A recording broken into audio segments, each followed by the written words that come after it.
बिस्मिल्लाहिर्रहमानिर्रहीम। अस्सलाम वालेकुम। मैं मोहम्मद आसिम शाकर और आप देख रहे हैं मेरा YouTube channel daily health idea.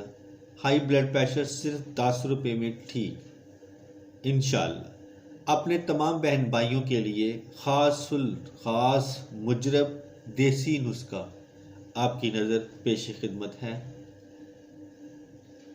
Please मेरे इस यूट्यूब चैनल को लाजमी सब्सक्राइब करें, लाइक करें और शेयर करें।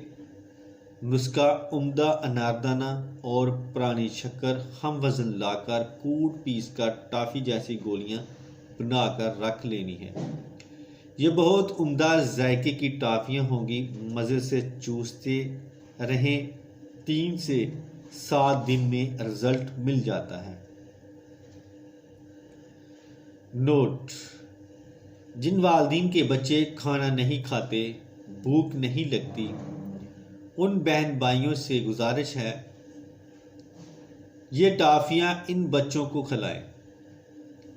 फिर देखें कुदरत के करिश्मे। बच्चे हर वक्त किचन में ही खुराक ढूंढते नजर आएंगे। आजमाइश शर्त है और नमाज भी लाजमी पढ़ें। मज़ीद मालूमात और राब्ता करने के लिए नीचे व्हाट्सएप नंबर मौजूद है। इसके साथ ही मैं अब इजाज़त चाहता हूँ। दुआ में याद रखना और अपना ख़ास ख्याल रखना। अस्सलाम वालेकुम।